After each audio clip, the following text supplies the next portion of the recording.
Welcome to MKS digital marketers. இன்றைக்கி நீங்கள் பார்த்துட்ருக்க இடம் எதுன்னு பார்த்தீங்கன்னா சேலம் அயோத்தியப்பட்டினம் பாலப்பட்டி தாங்க. வேலூர் போகிற ரோடு, அயோத்தியப்பட்டினம் டு வேலூர் போகிற ரோட்டில் இருக்கக்கூடிய பாலப்பட்டி தாங்க நீங்கள் பார்த்துட்ருக்கீங்க. அங்கே ஒரு 1840 சதுரடி வந்து உங்களுக்கு வந்து விற்பனைக்கு வந்திருக்குங்க. அது விலை பார்த்தீங்கன்னா 7,36,000 மட்டும்தாங்க. ஒரு லோ பட்ஜெட்டில் இடம் பார்த்துட்ருக்கவங்க, வீடு கட்டணும்னு நினைக்கிறவங்களுக்கு இது ஒரு அருமையான பிளாட்டுங்க. தனிக்கரையும் தனிப்பத்திரம் பட்டா லேண்டுங்க.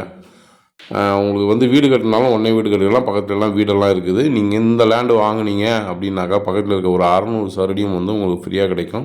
ஸோ அதை கனெக்ட் பண்ணி பார்த்தீங்கன்னா இன்னும் வந்து உங்களுக்கு கம்மியான விலையில் தான் இந்த பிளாட் வந்து உங்களுக்கு கிடைக்க போகுது. ஸோ ஒரு கம்மியான பட்ஜெட்டில் லோ பட்ஜெட்டில் வாங்குன்றவங்க தயவுசெய்து மிஸ் பண்ணிடாதீங்க. ஒரு நல்ல பிளாட்டு, அருமையான பிளாட்டு, தனிப்பத்திரம், தனிக்கரையும் தனிப்பட்டா. ஸோ அதனால் நீங்கள் தைரியமாக வந்து வாங்கலாம். மெயின் ரோட்டில் பார்த்தீங்கன்னா 1,500 போயிட்டுருக்கு ஸ்கொயர் ஃபீட்டு. ஸோ வேறு ஏதாவது தகவல் வேணும்னா கீழே இருக்க நம்பருக்கு கால் பண்ணுங்கள். நன்றி, வணக்கம்.